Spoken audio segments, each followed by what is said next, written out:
Sir अस्सलाम वालेकुम। मेरा नाम मोहम्मद जवेद है। मैं सरगोध दे नाल तलक रखना ते सर इत्थे मैं फैक्ट्री अपना करना सी मजदूर मिस्त्री मजदूर जेह्ड़े इन्हां नाल काम करदा सी। 2 साल ते 2-3 महीने हो गए ने मेरे गुर्दे खराब ने तो गुर्दे डायलिसिस करवा रहे हैं। 4 बच्चे ने मेरे। तो जो कपड़े बीवी मेरी है जो कपड़े सिलाई करती है तो उस नाल असीं गुजारा कर रहे हैं। लिहाजा मैं बहुत गरीब हूँ। तो गुर्दे डायलिसिस भी मैं सरकारी हॉस्पिटल से करा रहा हूँ। इस फैस्टिवल तो पहले डायलिसिस होंदे रहे ने तो ये हुण लीक हो गया तो इहदी वजह तो जिहड़ा तां मैं फिर लैंड डलवाई है तो हुण तो इहदा भी जिहड़ा ना फ्लो खराब हो गया। गुर्दे मैं सरकारी हॉस्पिटल वाश करवाना इत्थों शेखपुरे च।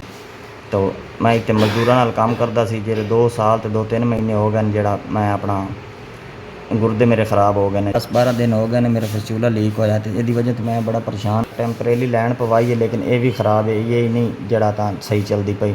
हुण मेरे कोल कोई चीज़ भी नहीं जिहड़ी मैं वेच के ते फिर अपना फैस्टिवल बनवावां। नहीं करके मेरी हेल्प कर दो ते मेरा फैस्टिवल दे वास्ते मेरी इमदाद कर दो कि 5 10 5 15 रुपये 15,000 रुपये तुहाडे इदारे दा सर बहुत बहुत शुक्रिया। बहुत बहुत नवाजिश। तुसां मेरी 15,000 की मदद की है। तुहाडी बहुत मेहरबानी। मेरे फैस्टिवल के अंदर तुसीं 15,000 रुपया दिता है। पाक तुहाडा दिता कबूल करे और मंजूर।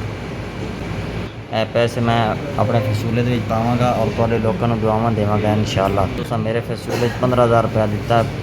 मैं तुहाडा एहसान कभी भी नहीं भुलांगा।